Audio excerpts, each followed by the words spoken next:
ครับเราคุยกันต่อนะฮะอาจารย์ฮะคือวันนี้ถ้าถามว่าเขาพูดกันทั่วประเทศเลยเดี๋ยวจากตอนที่แล้วเราพูดว่าการศึกษามีกระทรวงนะกระทรวงศึกษาแล้วบอกคนอะไรไม่มีการศึกษาเนี่ยก็จะแปลเป็นว่าคนนี้ก็ไม่ได้เรียนจบป .3 ป .6 อะไรฮะม .8 อะไรเขาในสมัยเนี้ยหรือจบปริญญาและความคิดอย่างนี้นี่อาจารย์บอกว่าไงฮะมันอาจจะแบ่งออกไปได้หลายข้อความคิดเห็นนะครับแต่ผมคิดว่าทั้งหมดเนี่ยมันก็มารวมอยู่ที่หลักการของการศึกษาคือขบวนการที่จะเปลี่ยนพฤติกรรมของมนุษย์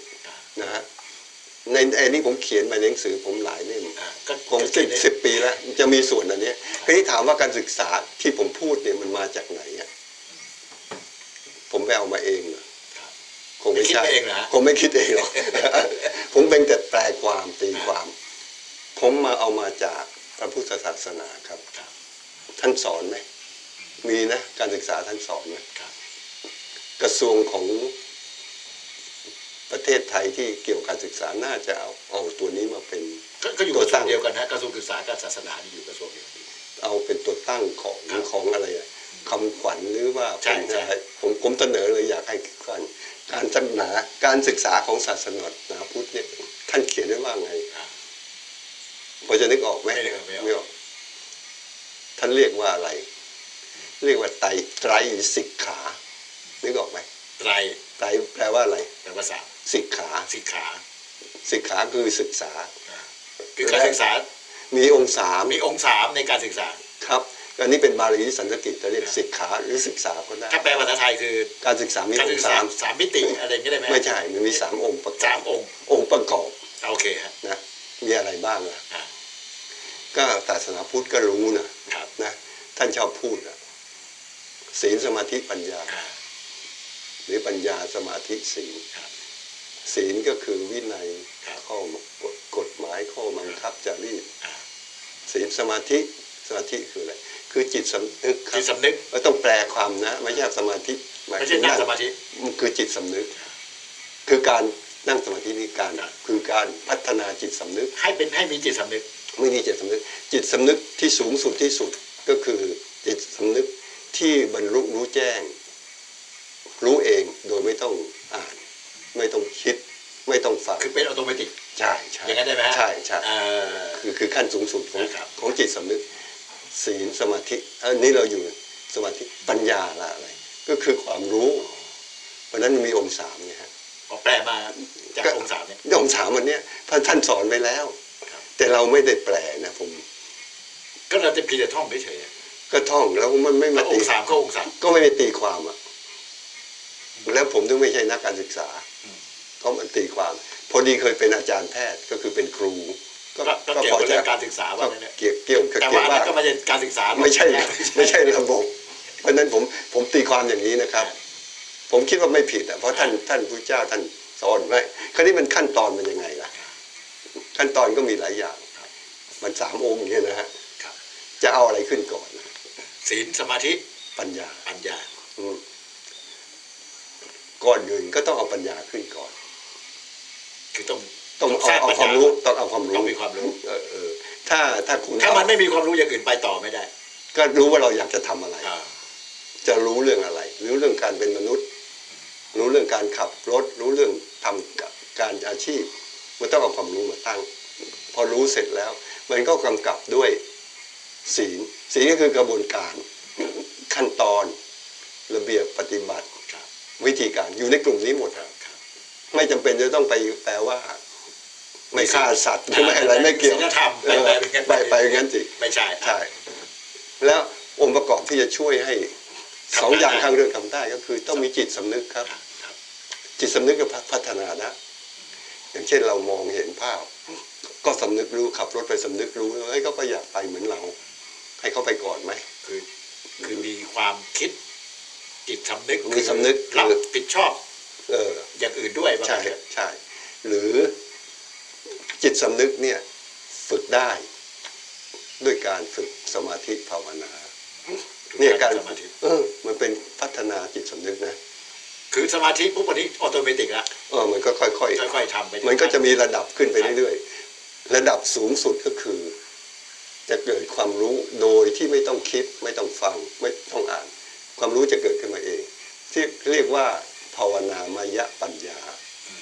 ซึ่งคนก็จะแปลผิดอีกอะ แปลว่าภาวนา แปลว่าภาวนาหรือคิดอย่างแยบยลมันไม่ใช่ความคิดสูงสุดเนี่ยที่ท่านตรัสรู้เนี่ยท่านไปคิดได้ยังไงอ่ะท่านไม่ต้องคิดมันรู้มาเอง ก็คือหมายความว่าเหมือนกับโดยอัตโนมัติ ใช่ เหมือนวันนี้ผมบอกว่าจะยกมือนี่ผมก็ไม่ต้องไปคำสั่งว่ายกมือผมยก ใช่ มือได้เลย เมื่อคุณสะสมจิตสำนึกเนี่ยนะให้ดีขึ้นมั่นคงขึ้น สูงขึ้นไปเรื่อยๆการบรรลุแจ้งจะเกิดขึ้นมาเองไม่ใช่เราอยากให้เกิดแล้วจะเกิดไม่ใช่ ต้องเข้าใจหลักนี้ด้วย ซึ่งคนก็จะแปลความผิดอีกไปแปลความว่าคิดอย่างแยบยลแล้วถึงจะตรัสรู้โอ้ย มันงั้นก็เป็นกันหมดละ ก็เป็นกันหมด บางคนคิดเก่ง เป็น ๆสอบที่หนึ่งได้นี่ สอบที่หนึ่งได้ หม ตรัสรู้หมด ตรัสรู้หมด ต้องคิดใหม่นะ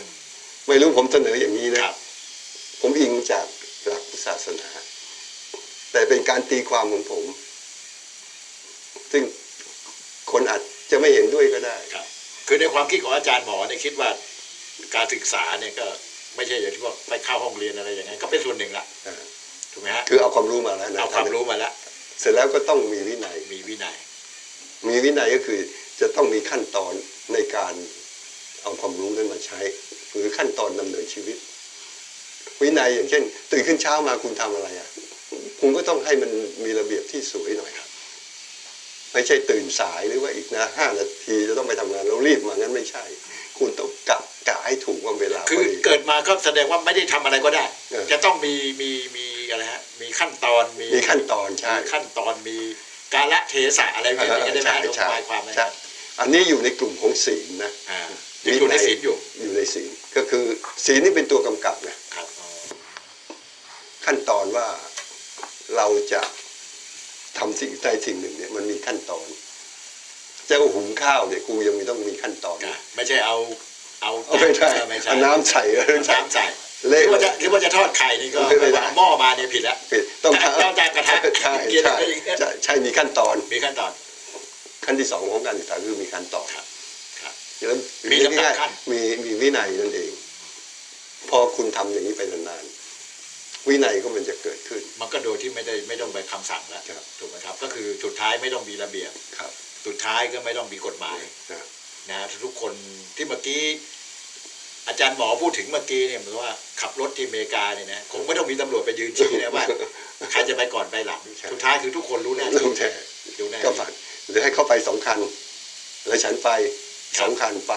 ทุกคนถ้าทุกคนรู้หมดก็หม เรื่อ ด ง ปัญ ของ หา การหมดปัญหาคือทุกคนรู้หมดหมายความว่าทุกคน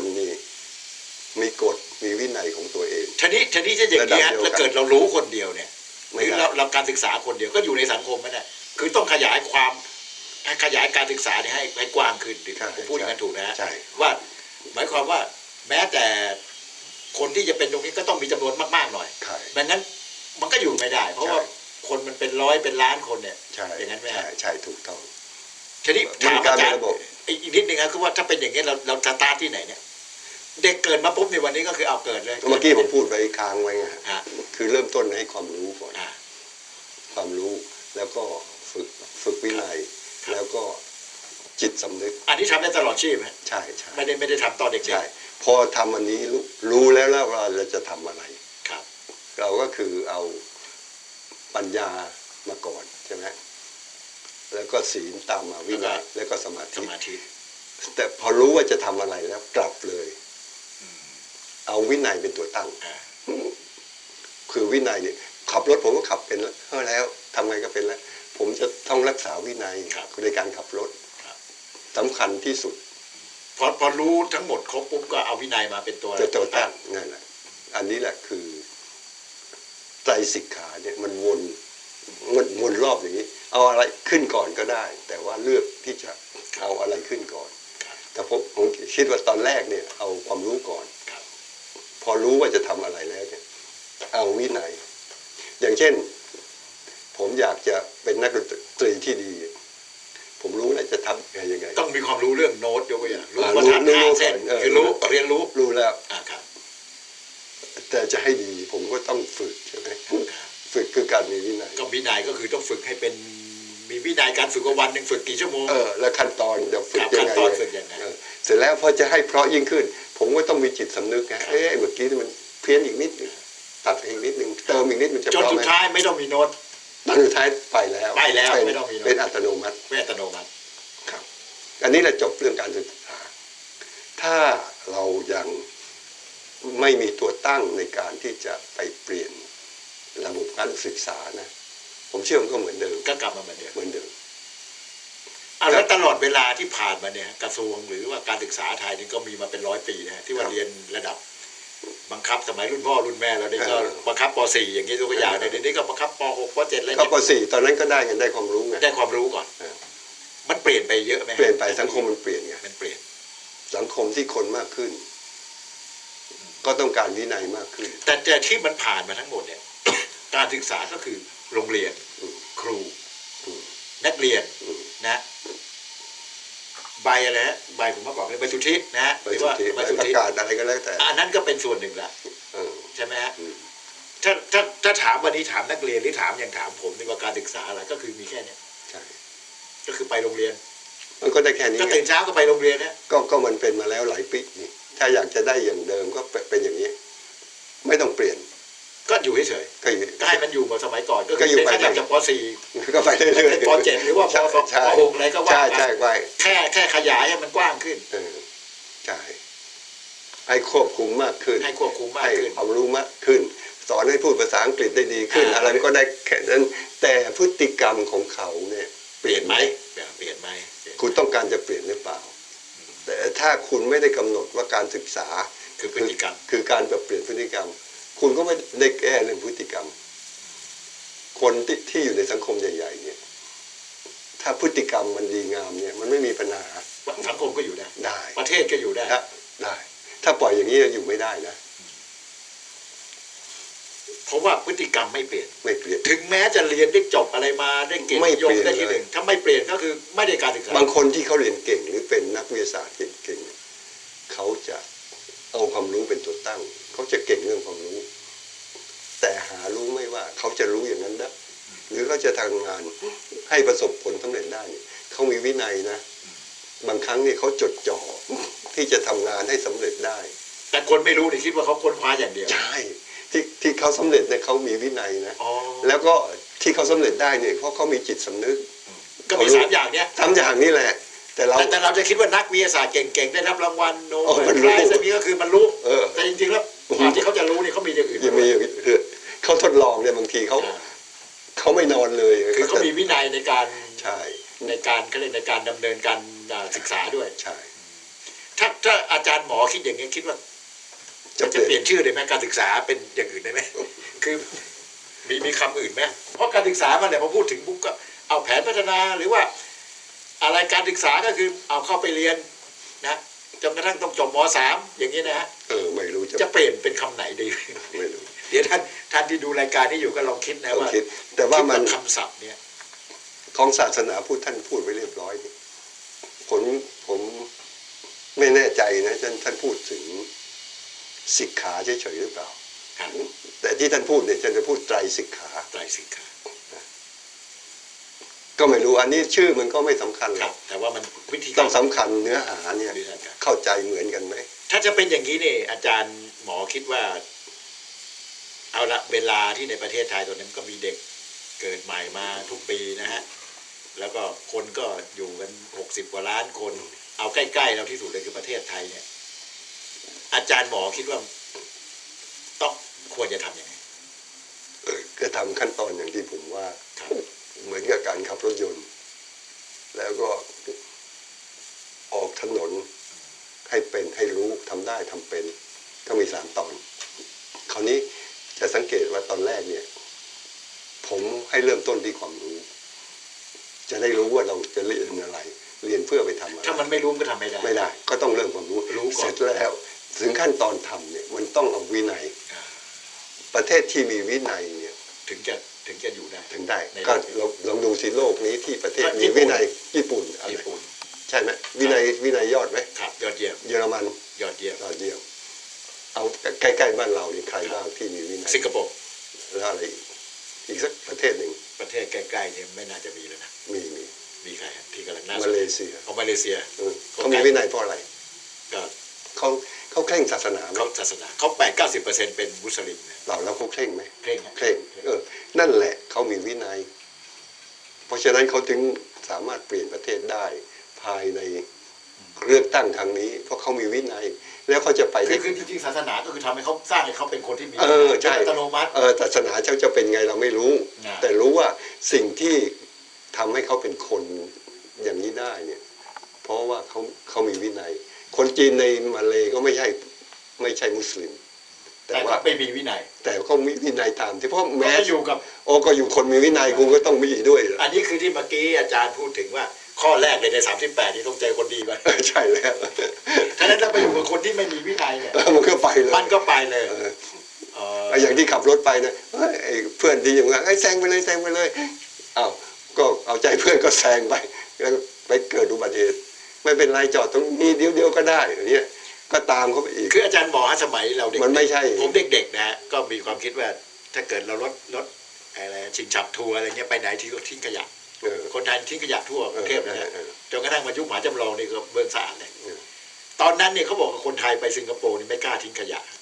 เขาเอาแรง เขาเอาแรงเยอะแล้วไปอยู่กับคนที่เขามีวินัย แล้ว เพราะฉะนั้น1 ใน 38เนี่ยข้อแรกที่ต้อง อยู่คน ต้องอยู่คนมีวินัย แล้วไอ้บทการลงโทษเนี่ยผมมองว่านะคนที่ทำผิดเนี่ย มันจะต้องทำให้เขาละอายด้วย ไม่ใช่ทำโทษ ไม่ใช่ทำโทษปรับเป็นเงินอย่างเงี้ย เอาก็เขามีเงินทุกอย่างก็จบเลยอย่างนั้น ก็ใช่สิคุณไปกินเหล้าขับรถเห็นว่าปรับ ก็ปรับไป 5,000 บาท บางทีมาคุยทับคนอื่นอีกโอ้ยโดนเสียไป5,000 5,000เท่านั้นเอง โดนปรับ ใช่ไหมที่จริงมันต้องใช้วิธีที่ อ่า ทำให้เขาละอาย แต่กฎหมายไทยรู้สึกจะห้ามมั้ง ก็เป็นคำว่าละเมิด ละเมิดสิทธิ์ ก็เขาละเมิดสิทธิ์ฉันน่ะ อ่า เวลาจะ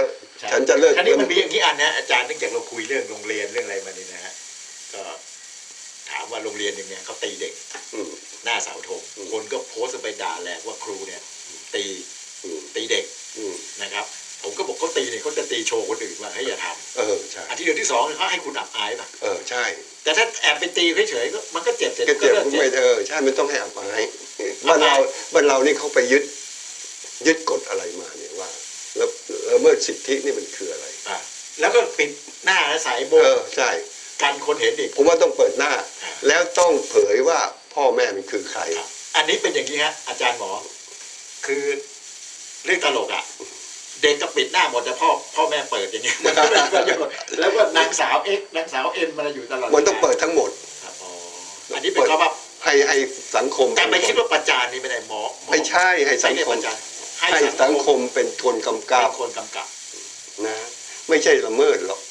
ก็คุณไปละเมิดคนอื่นนะ เพราะอย่างทุกวันเนี่ยถ้าเกิดผมแก้ผ้าเดินเนี่ยไม่ได้สังคมเป็นคนกำกับว่าผมต้องแต่งตัวอย่างนี้ ใช่แล้ว ก็หมายความว่าที่เมื่อกี้อาจารย์พูดถึงว่าถ้าเกิดทำผิด อืม ก็จะต้องมีไม่ได้ทำโทษอย่างเดียว ต้องให้เขา หรืออาจ สำนึก ไม่ต้องทำโทษก็ได้แต่ต้องให้อับอาย อับอายให้ ให้ สำนึ สั ก งคมรับรู้ ไม่อับอายหรือเปล่าผมไม่รู้บางทีมันหน้าด้านไม่อายก็ได้แต่ให้สังคมรับรู้ เพื่อที่จะเปลี่ยนพฤติกรรม ใช่ อันนี้แหละ มันควรไหมผมมองอย่างธรรมดานะผมไม่คิดว่า มันจะไปละเมิดอะไร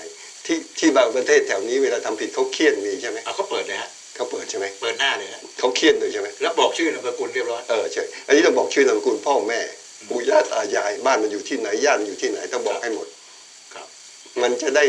อับอาย เพราะว่าเปลี่ยนเขาเรียกว่าเสียทั้งตระกูล ใช่ จะได้ทำอะไรจะได้ ตระกูล สำนึก ก็จะได้ตระกูลก็จะได้ควบคุมอีกทีหนึ่ง ใช่ สิ่งแรกคือควบคุมก่อนตระกู ใช่ ลนี้แล้วต่อไปคือสังคม ใช่ แล้วพอเสียชื่อประเทศชาติ ใช่นี่เราไปเอาข้อกำหนดของต่างชาติมาใช้ เราใช้คำพูดว่าละเมิดสิทธิ์ มันสิทธิ์อะไรอ่ะ มันสิทธิ์อะไร ก็สิทธิ์ของกฎหมายก็เขียนไว้สิว่า คนทำผิดจะต้องถูกเปิดเผย เพราะฉะนั้นมันมีบางกรณีนะฮะที่เกิดมาเป็นข่าวมาเล็กๆออกมาเหมือนกันว่าสมมติคนเนี่ยขับรถ ผิด อืม เขาบอกให้วิ่ง3 รอบเขาบอกอันนี้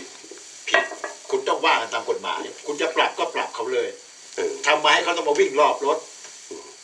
หรือโรงเรียนในประเทศไทยเนี่ยฮะอาจารย์ฮะสมัยเราเด็กๆนี่นะฮะก็ครูก็ตีอยู่ในปัจจุบันที่บอกตีไม่ได้ ผมไม่รู้เหมือนกัน ไม่รู้นะปัจจุบันไม่ได้นะถือว่าละเมิด ละเมิด ทีนี้ที่สำคัญก็คือว่า ผมมามองว่าเราเปลี่ยนคำว่าประจานดีไหมฮะเพราะมันประจาน เราไม่ใช่ผมไม่ได้ใช้คำว่าประจาน คื นะ อเป็นการ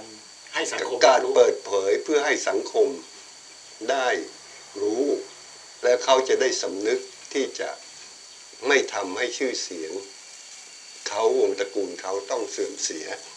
ผมว่าน่าจะเป็นประโยชน์มากกว่า ถ้าอย่างนั้นก็ ก็ง่ายถ้าเอาแค่ตีกันก็ง่าย ตีกันง่าย ง่ายปรับก็ง่ายฮะ ง่ายมีเงินก็ง่าย มีเงินก็ง่าย ขับรถเมาแล้วทำให้อะไรเนี่ย ครับ ผมว่ากลับไม่กี่พันบาท ครับ แล้วก็ติดคุก ครับ รอลงอาญา ครับผมเคยมีประสบการณ์นะว่าในต่างประเทศเนี่ยประเทศหนึ่งในยุโรปเยอรมันเนี่ยเป็นประเทศที่มีวินัยมากทีนี้คนเนี่ยไปจอดรถผิด อืม คนไทยอ่ะเป็นเพื่อนกันเนี่ยก็ปรากฏว่าเขาก็มีจดหมายมาถึงที่บ้านบอกว่า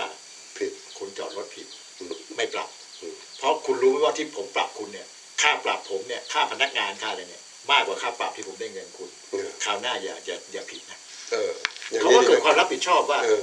ไม่ได้ว่าผมมีเงินแล้วจะให้คุณปรับได้ อืม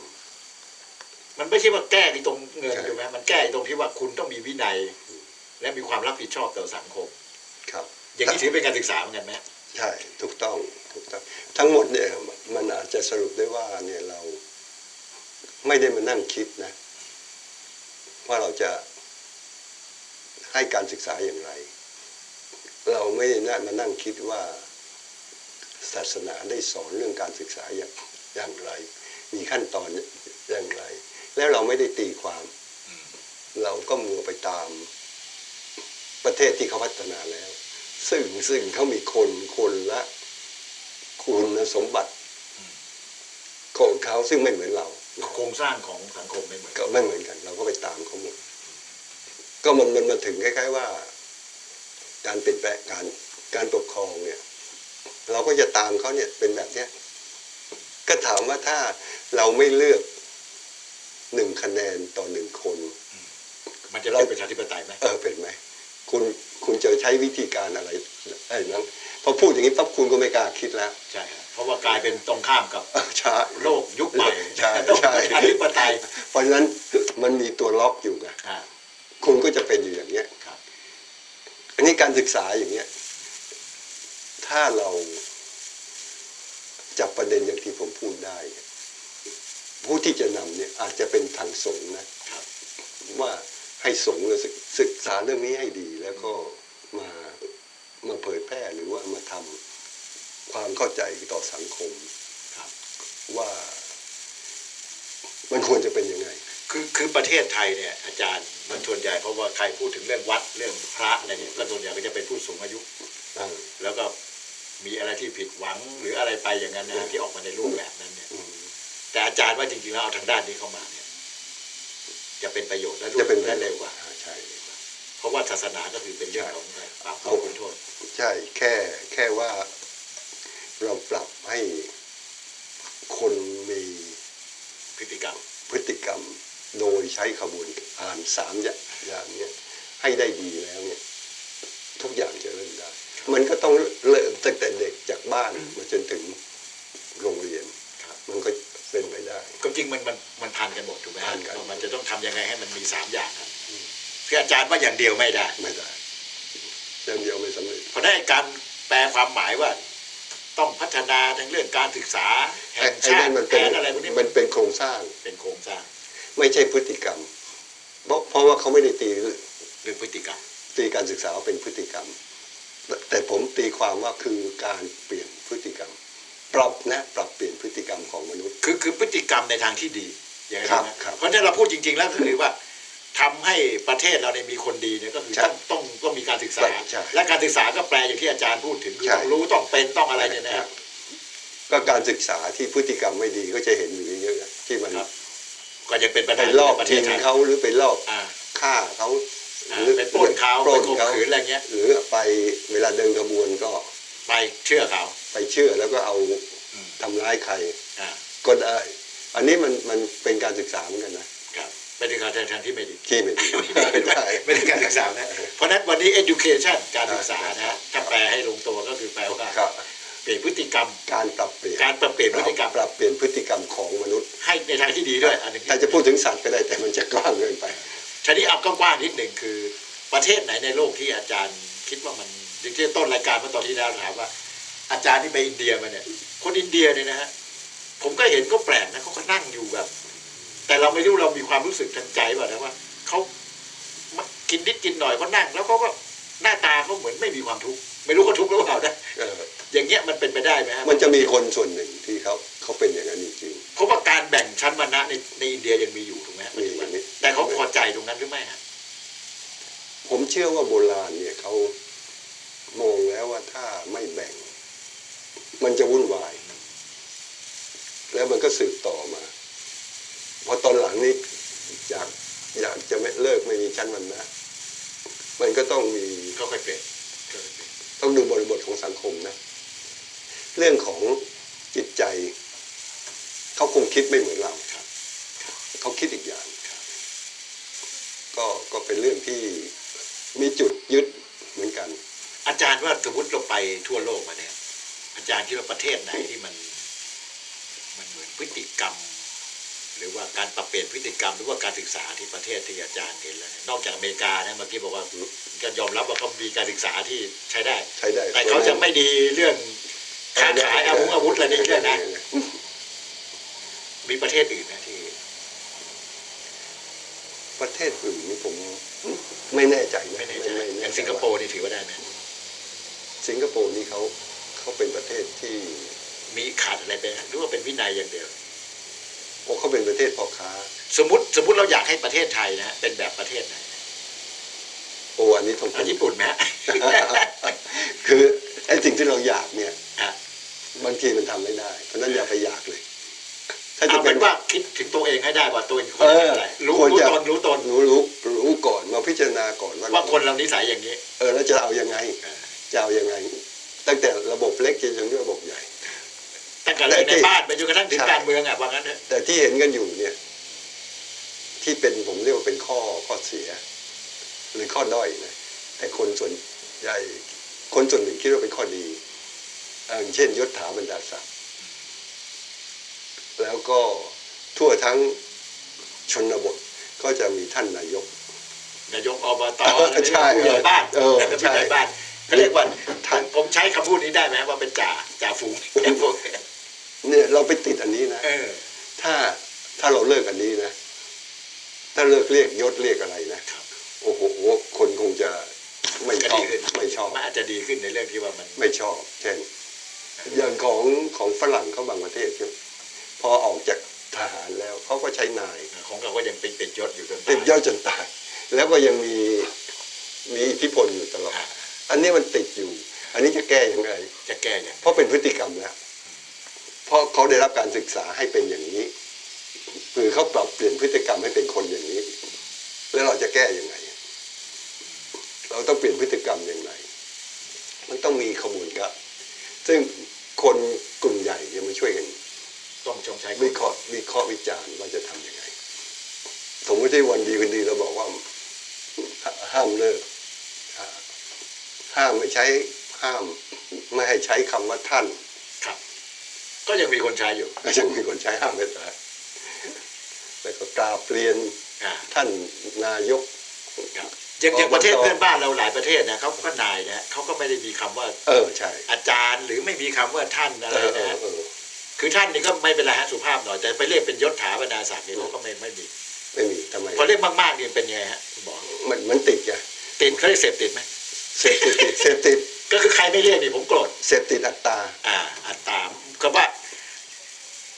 ใครไม่ไปเรียกผมนี่ผมรู้สึกว่ามันผิด เพราะว่าที่เขาติด เพราะเขาอยากจะเป็นคนที่เด่นกว่าคนอื่นและนี่เป็นการเสพติดยศนี่ก็เสพติดอาหารนี่ก็เสพติด สิ่งที่เสพติดอันตรายมากที่สุดในปัจจุบันนี้คืออาหารนะไม่ใช่เหล้าหรือบุหรี่ ออกมากกว่านี้ เอาตายจากอาหารเกือบเยอะเลยอะ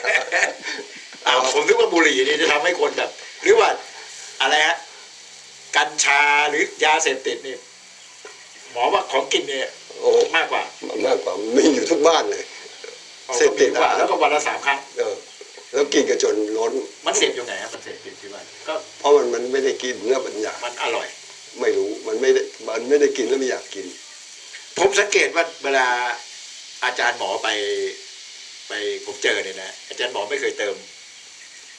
ก็เลยฮะ น้ำตาลอะไร อะไรน้ำจิ้มอะเขาเรียกน้ำจิ้ม น้ำจิ้มน้ำตาลไม่ค่อยได้เติมหรอก เออ มันกินแค่นี้ก็เหมือนกัน ก็กินให้มันลงเข้าไปในท้อง ใช่ แล้วคนมันมีคล้ายๆรสนิยมตามอย่างกันนะ มันต้องกินอันนี้ร้านนี้ของมา ใช่ใช่ ถึงจะมีความเด่น ผมบอกว่าผมไปกินนะอาหารร้านแพงๆบอกกับผมกินไข่เจียวเฮ้ยมันก็อร่อยเท่ากันว่ะ แล้วก็ลงกระเพาะเหมือนกัน ก็อร่อยมากด้วยมันจะต่างกัน อันนี้พูดมากไปเดี๋ยวก็จะหาว่าเราเกินไปไม่ใช่ ก็ผมถึง ความ ถา รู้ ม สึก ผมอยากถามคุณหมอไงว่าจริง ๆ แล้วเนี่ยนะฮะการดำเนินชีวิตของเราเนี่ยนะเนี่ยวันนี้ได้ประเด็นอีกแล้วว่าจริง ๆ แล้วไอ้ของเสพติดในร่างกายที่เข้าสู่ร่างกายหรืออะไรก็แล้วแต่อันตรายมากๆเลยคืออาหารใช่ไหม อาหาร เพราะว่าเราติดรสมันติด ใช่ ติดปรุงแต่งติดไอ้สิ่งที่มันเหมือนกับ มัน ว่า ทำให้เกิดโรค เกิดโรค ทราบว่าอาจารย์หมอตอนนี้กำลังเขียนตำราเขียนมาแล้วหลายเล่มนะเกี่ยวกับเรื่อง มันไม่ใช่ สุขภาพ ตำราเป็นหนังสือนะ เป็นหนังสือ นั่นนี่พยายามจะเขียน เป็นภาษาอังกฤษนะครับ แต่ จะ ว่า มีโอกาสเป็นภาษาไทยไหมต้องแปล ก็คงรอให้มันเป็นขั้นตอน ประเด็นสำคัญของหนังสือเล่มนี้นี่เป็นอะไร ก็ผมมองว่า เราอยู่ในกฎของธรรมชาติ เพราะฉะนั้นธรรมชาติเขาก็จะจัดการให้ทุกสิ่งทุกอย่าง เมื่อบริบทเอื้ออำนวย เพราะฉะนั้นร่างกายเนี่ยก็สามารถที่จะเยียวยาตัวเองได้ขบวนการที่เราจะไปเสริม ให้ร่างกายทำอย่างนั้นได้เนี่ยคงมีหลากหลายมาก ก็เป็นการจุดประกายอย่างนี้ไหมฮะหรือว่าไง ใช่การจุด จุดประกายหรือการกระตุ้นหรือการชักนำอย่างนี้ได้ การ ไหม เป็นการเสนอข้อมูลว่าร่างกายมีศักยภาพอย่างนี้ แล้วเขาก็จะดำเนินการเขาเอง ครับ โดยที่มันเหมือนกับเป็นการศึกษาของเซลล์เหมือนกันถูกไหมเขาเปลี่ยนพฤติกรรมเขาเองว่าควรจะทำยังไงเขาดูแลกันเองเลยฮะอาจารย์ในหนังสือที่อาจารย์เขียนเนี่ย เขาจะดูแลเขาเอง เพราะว่ามันเลิกไม่ให้กฎธรรมชาติเนี่ยเขาสร้างมาว่า เม็ดมะม่วงเมื่อเอาไปฝังดิน ถึงเวลาเขาก็จะงอก กลายเป็นต้น กลายเป็นต้นมะม่วงไม่ได้เป็นต้นมะนาว ใช่ แล้วก็มีลูกมีดอกออกช่อ อ่า เป็นลูกเป็นผลเขาเป็นไปเอง แล้วคนสวนไปสั่งก็ไม่ได้ ครับ คนสวนมีแต่เกื้อกูลให้เขา สนับสนุนให้เกิด ให้มีลูกมาก ให้ ขึ้น มีลูกมาให้ ได้ ปัจจัยมีปัจจัยมาก ครับ มี ครับ ปัจจัยที่ เพ เขา ราะธรรมชาติเขาทำอยู่ แต่ แล้ว ธรรมชาติที่ฝืนไม่ได้คือเขาก็ต้องเป็นมะม่วง กลายเป็นแบบนี้เพราะฉะนั้นคนก็เหมือนกันเขาสร้างมาเขาก็มีการสร้างด้วย ที่เขาเรียกเซลล์ตัวอ่อน ครับ จากเซลล์เดียวนี่นะที่ผสมกันแล้วเนี่ยกลายเป็น10 ล้านเซลล์ในร่างกายเราได้ มาจากเซลล์เดียว เดียวก็ทำได้ เพราะว่ามันไปขยายหรือว่าไป มันมีเขามีขบวน กระบวนการเขาเอง เหมือนกับไอ้ที่ผมพูด แต่คุณหมอพูดตลอดเวลาว่าธรรมชาตินะ ธรรมชาติ เหมือนกับที่ผมบอกว่าไอ้ที่กำเนิดจักรวาลเนี่ยมันมาจากนิดเดียวเองแล้วระเบิดปุ้งขึ้นมา มายังไงมานิดเดียวเนี่ย มายังไงเขาที่เขาพูดไว้นี่เขาบอกว่า creating out of nothing ซึ่งแปลว่า เกิดขึ้นจากไม่มีอะไรเลย ที่จริงเขาก็มาพูดอีก ว่ามันมีอยู่นิดนึง เป็นแค่จุดประกายแล้วมันก็ขยายหรือว่าไป อะไรตามธรรมชาติของมันเอง ใช่ ซึ่งก็มันไม่ได้เป็นมีคนไปปรุงแต่งให้มันเกิดเป็นมนุษย์ ไม่ ขึ้น ใช่ มา ไม่ใช่ จนทุกวันเนี่ยไอ้ว่า2 กรรมนี่ใช่ไหม ใช่ กลายเป็นมนุษย์กลายเป็น อะไรไปจนทั่วไป ต้ หม น ด ไม้ใบหญ้าจุลินทรีย์เนี่ย ใช่ มาจากแค่นี้เอง ใช่ เพราะมันมีกฎอยู่พอถึงตอนนี้จากมนุษย์จะเปลี่ยนเป็นยังไง ที่แรกมีแบคทีเรียจะกลายเป็นคนเป็นสัตว์ได้ ต้องวิวัฒนาการมาเรื่อย แต่ไม่ได้เป็นการกลายพันธุ์นะ ไม่ใช่ เป็นพัฒวิวัฒนาการ ๆวิวัฒนาการ เดี๋ยวถามอีกนิดหนึ่งฮะเนื่องจากรายการเรานี่ก็ต้องไปตัดต่อหลายตอนนะฮะ ตัดต่อ คือ เยอะๆแล้ว อา กั จาน รย์ตัดต่อเยอะอาจารย์คิดว่าวันเนี้ย ฮะ ในจักรวาลเนี่ยนะฮะมันมีอะไรฮะมันมีสิ่งที่มีชีวิตนะคนถามกันเยอะเลยมีมนุษย์ อ๋อมี ต่างดาวไหมมีอะไรฮะมีในกาแล็กซี่เนี่ยนะฮะ เขาพูดไว้เลยนะว่าของสเตเฟนฮอว์คิง คอคินนะฮะคนนี้ ที่เสียชีวิตไปแล้วเขาบอกว่ามันมีจักรวาลเหมือนกับเราเนี่ยจำนวนมาก แต่มีน้อยนักที่จะมีมนุษย์ แบบเรา มนุษย์เขาไม่ได้พูดแบบเราก็หมายความว่ามันมีแต่ว่าเยอะๆจึงจะมีสักแห่งหนึ่ง อ๋อแต่ไม่ใช่ว่ามี ไม่มีทุกแห่งไม่ ไม่ ใช่ มีทุกไม่ได้เป็นแบบเราเดินสองขาอะไรไม่ใช่ ไม่ใช่มีคล้ายๆมนุษย์เหมือนเรา แต่ว่าเป็น มี สิ่งที่มีสมองมากที่สุดไหมมีอะไรมากที่สุดหรือไม่ ไม่มี เขาไม่ได้พูดถึง เขาไม่พูดถึง อาจจะเฉลี่ยกันอยู่ แต่อาจจะมีเป็นต้นไม้เป็นอะไรที่อยู่เนี่ย เขาเรียกว่าเดาทางวิทยาศาสตร์ ครับ เขาก็บอกว่ามันจะมีแต่ไม่มากนะ เหมือนกับว่าถ้าเราพูดคำว่าสีวิไลนะ อืม ในโลกแล้วสีวิไลจริงมันก็ไม่รู้นะเพราะสีวิไลคือมีมนุษย์เนี่ยนะ ใช่ อาจจะมีบางสัตว์บางดวงถูกไหมฮะ ใช่มีแบบ แล้วมันไกลจากโลกเยอะไหมฮะอย่างที่ว่าเนี่ย โอ้มันคงไกลมาก ไกลมากเลยแล้วถามนิดนึงนะเนื่องจากว่าเป็นความเชื่อส่วนตัวหรืออะไรก็แล้วแต่ ครับ มนุษย์ต่างดาวนี่มาถึงคนไหมมาถึงโลกนี้นะ น่าจะได้นะ เขามายังไงฮะ เขาโดยวิธีที่เราไม่รู้ ตอบง่ายดิคือไม่รู้มายังไงแต่ โอ้ถ้าเรารู้ ถ้าเรารู้เราก็ไปหามัน ใช่ใช่ อ๋อ มันไม่ง่ายอย่างนั้น มันไม่ง่าย ใช่ นะครับไอ้อีกอันหนึ่งนะฮะอย่าง ครับ ที่วันนี้ที่บอกมีสิ่งอะไรหลายอย่างในโลกนี้นะฮะ อืม ในตำราเนี่ยในหนังสือเนี่ยเขาเขียนไว้ว่า ครับ สมัยก่อนมันทำได้อะทำได้ยังไง อย่างเช่นพีระมิดหรืออะไรแบบนี้นะเขาบอกมันไม่น่าจะเป็นไปได้ที่มนุษย์จะทำได้เนี่ย อ๋อคงมีความสามารถ ใช้มนุษย์เนี่ย ต้องใช้มนุษย์เนี่ย แต่ว่าอันอาจจะความเจริญทางด้านอะไรมันอาจจะล่มสลายไปรอบนึงแล้วกลับมาใหม่ ใช่ใช่เขาคงทำได้ ก็เป็นเรื่องที่แปลกนะว่าเขาบอกมันไม่มีทางเจริญทั้งนั้นได้เขาคิดในสมัยโบราณเป็นพันๆ มันเป็นความเจริญคนละมิติ แต่เจริญอีกด้านหนึ่ง อีกด้านหนึ่ง แต่ถ้าตอนนี้ก็คือว่าอีกสัก10,000 ปีนี้อาจจะสงสัยว่าเขาไม่ใช้แล้วคอมพิวเตอร์ใช้ ใช่อะไรก็ไม่รู้นะ ซึ่งอยู่ๆก็มีเฟซ ใช่ ขึ้นมา ใช่ เลยนะ ใช่ ฮะครับเดี๋ยว มนุษย์นี่เรา พักสักครู่หนึ่งฮะเดี๋ยวมีอีก เรา ตอนหนึ่งเดี๋ยวแถมนะฮะเดี๋ยวพบกัน เดี๋ยวนิดหนึ่งที่ถามไว้ตอนต้น ฮะ เอาพักก่อน